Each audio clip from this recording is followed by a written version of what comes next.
हाँ जी, नमस्कार दोस्तों। नॉलेज विद अशोक चैनल में आप सभी का हार्दिक स्वागत करता हूं। तो हरियाणा सरकार की बड़ी घोषणा, बुढ़ापा पेंशन को लेकर बड़ी खुशखबरी और बुढ़ापा पेंशन पिछले महीने कब आएगी इस बारे में बताएं।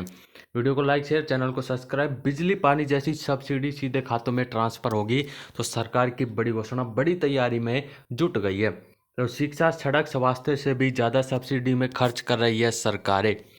तो डायरेक्ट कैश ट्रांसफर से अपात्र लाभार्थी छांटकर 3.48 लाख करोड़ बचाएंगे। तो बिजली, पानी, गैस सिलेंडर, बस किराया, पेट्रोल, डीजल आदि पर सरकार कुछ राशि की छूट सब्सिडी देती है। अब उसकी जगह लाभार्थियों को के बैंक खातों में सीधे पैसे ट्रांसफर करने की तैयारी में। इसका एक और बड़ा फायदा है कि फर्जी और जो अपात्र है, डुप्लीकेट है, लाभार्थियों की छटनी की जा सकती है। क्योंकि कैबिनेट सचिवालय के अनुसार डायरेक्टर के बेनिफिट ट्रांसफर डीबीटी के जरिए अब 3.48 लाख करोड़ की बचत हो चुकी है। आरबीआई, कैग और अन्य वित्तीय संस्थानों से सरकारी खर्च में नॉन मेरिट सब्सिडी पर अंकुश लगाने की सिफारिश की जा रही है।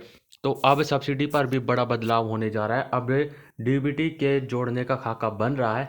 वित्त मंत्रालय के सूत्रों का कहना है कि प्रधानमंत्री की आर्थिक सलाहकार परिषद नॉन मेरिट सब्सिडी को उपयोगी बनाने के लिए तरीकों पर बीते कुछ वर्षों पर विचार कर रहे हैं।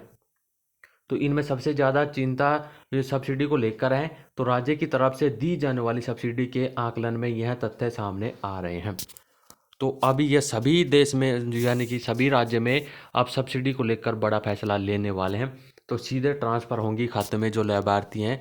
तो सब्सिडी की जगह कैश से मार्केट में आएंगे पैसे। तो सभी के जो यह फायदे भी है कि कंपनियों की उधारी नहीं बढ़ेगी, सीधे खाते में मिलेगी राशि, बाजार में खर्चे हो पाएंगे। तो राजस्थान में कुल सब्सिडी का 97% बिजली में ही दे रहा है। तो इस नए प्रावधान में 15 किस्म होंगी, राज्य से भी बात हो गई है।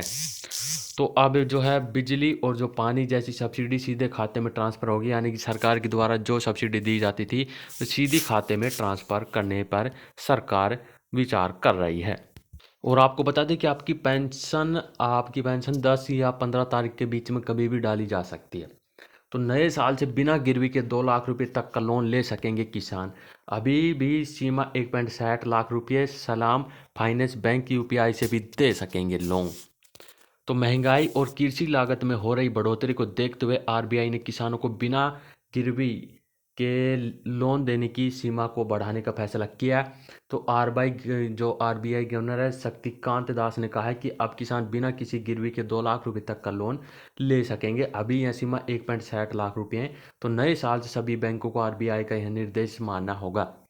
तो इसमें आरबीआई के मुताबिक जो है, जो किसान है उनके लिए बड़ी खुशखबरी आ रही है। पहले उनको 1.60 लाख रुपये का लोन मिलता था, लेकिन अब 2 लाख रुपये तक का लोन बिना गिरवी के मिल जाएगा। पहले उनसे गिरवी दरवाया जाता था, लेकिन अब ऐसा नहीं है। तो नए साल से बिना गिरवी के 2 लाख रुपये तक का लोन ले सकेंगे किसान। तो किसानों के लिए बड़ी खुशखबरी हो रही है। तो अभी तक लिए इतना अपडेट। भगवान कर आपका दिन शुभ हो। जय हिंद, जय भारत, जय हरियाणा।